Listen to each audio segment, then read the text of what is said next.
Hello everyone, my name is Arun and welcome to my channel. This series is a series of tutorials on C programming, and in this tutorial we'll be looking at the if-else statements, if-else construct. And now to do that we'll be writing a program to demonstrate that, and that program is actually to find the roots of a quadratic equation or a quadratic polynomial. And now I know most of you all who are watching this video know what a quadratic equation or a quadratic polynomial is. Just to give a recap, a polynomial equation of a single variable which can be written in the form ax squared plus bx plus c equal to 0 is actually a quadratic equation. Okay, and this is such that a is greater than 0, a is not equal to 0. That should be the one of the main condition. And then if that being the case, the values of x for which this equation is satisfied, or which is also called as the root of this equation, is given by this expression over here. I mean minus b plus or minus root of b squared minus 4ac divided by 2a. Now, while writing this program, we'll be demonstrating this if-else construct. Now, in this part of this video, I'll just explain what does the syntax for these constructs are.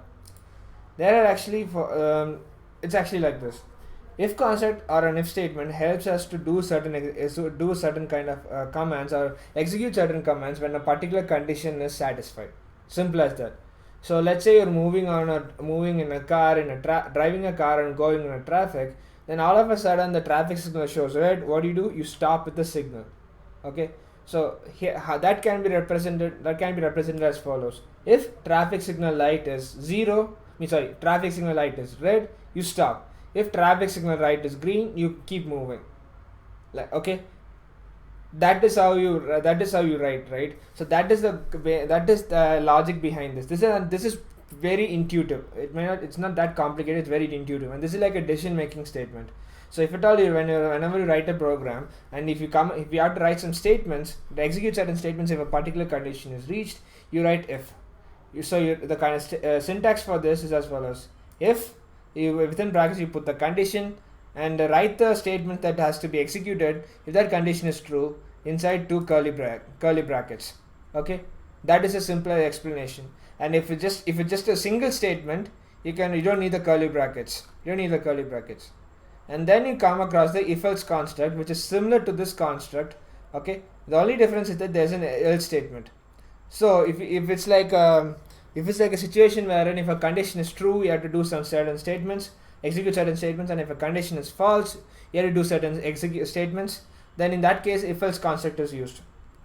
Here, same as above, if the condition 1 is true, these statements will be executed, and that is indicated to the compiler or computer by enclosing them in curly brackets.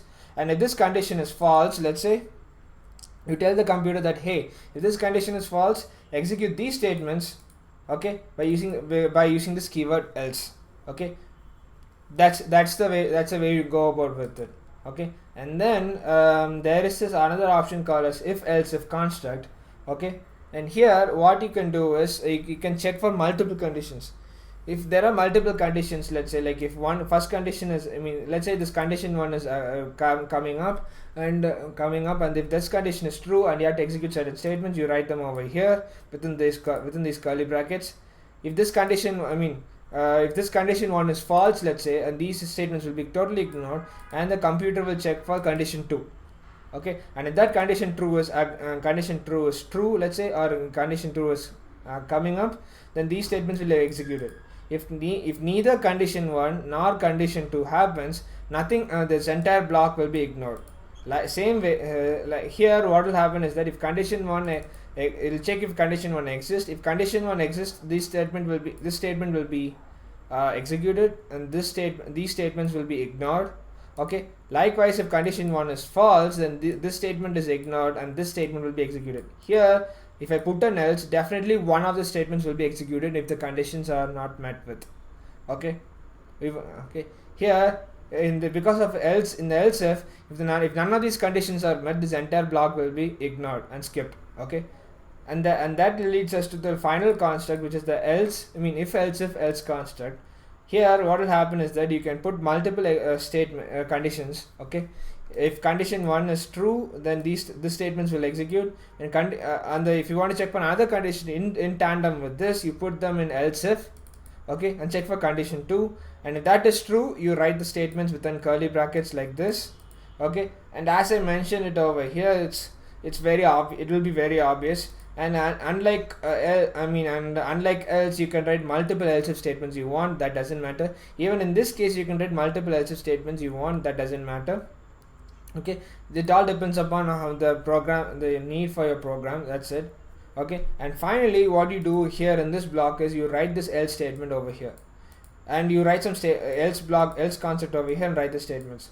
If at all the statements, all the conditions we check in that all the conditions we check in this program are false, or they do not occur, and this will be the default set of statements that will be executed when all of these conditions fail to work. Okay, and in this construct, just like the above, if any one of these conditions are met with, the statements corresponding to those conditions will be executed, and all the other parts of the block construct will be ignored totally.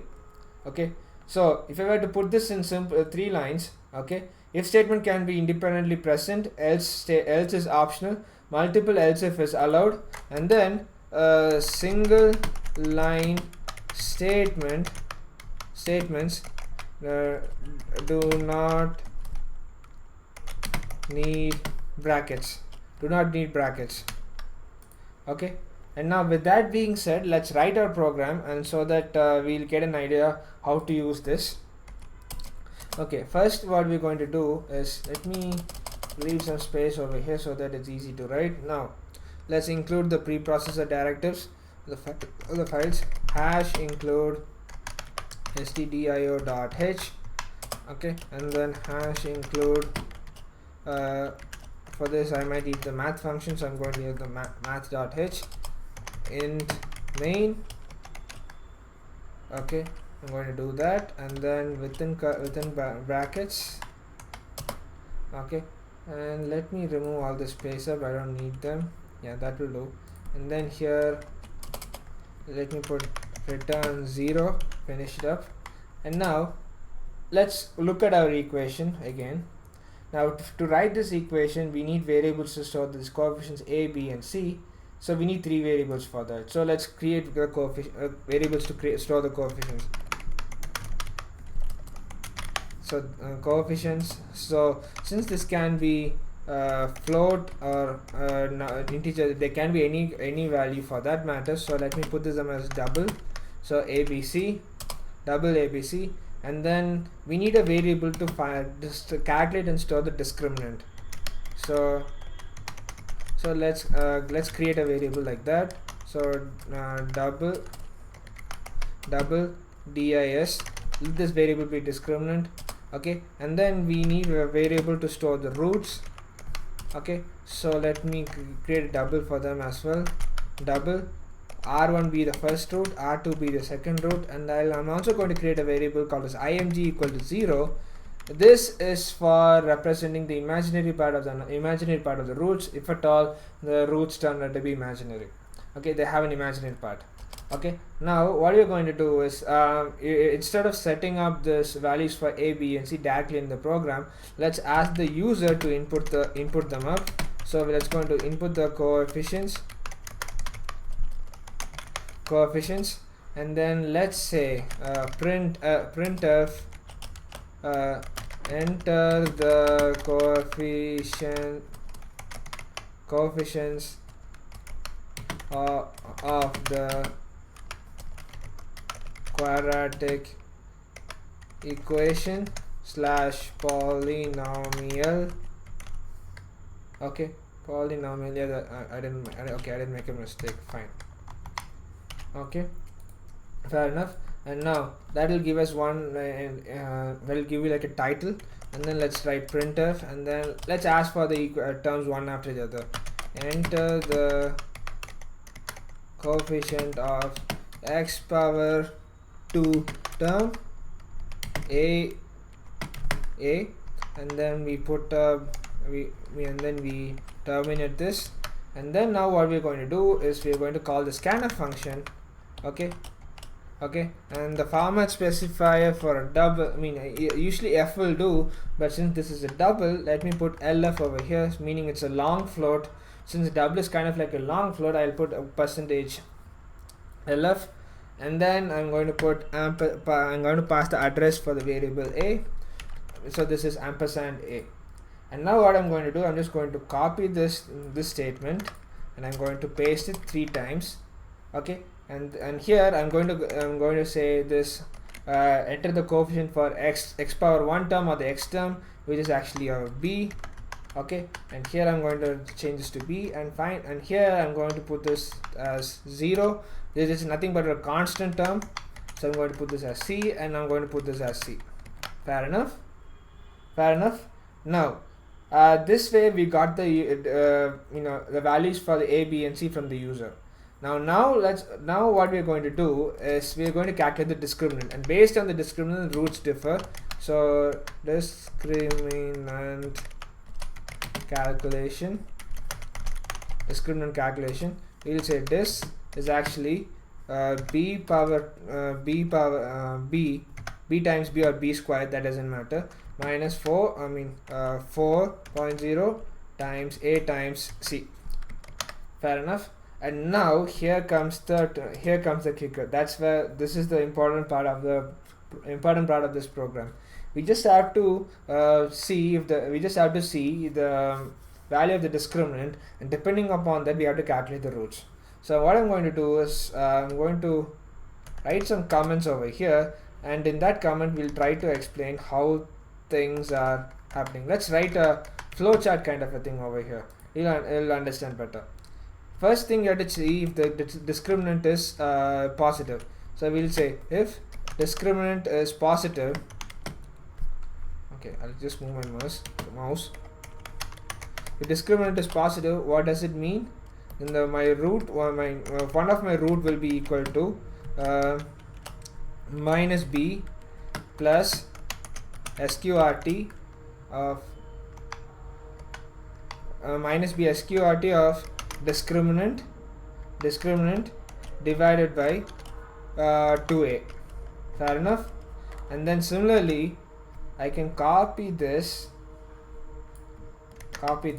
and then paste it over here, and the other root would be r2 will be equal to, instead of plus I put a minus sign, and that's it. This will be my 2 roots. Okay, now what I just have to check if discriminant is positive. Alright, and now what could be other possibility? The discriminant would can be 0. So how do I check? I can write if discriminant is 0, or I can just put them in tandem. I can write else if discriminant is 0. What do I write? The square term will be gone. If this is 0, this will be gone. So I can write r1 will be equal to minus b by 2a, and if I can copy this, I can write the same again, and I mention this as follows. So these are my roots. They are actually the same roots. And else, what is the only condition? Else, okay, if both of them are not false, what does it imply? It implies that discriminant is negative. So I write r1 equals minus b. I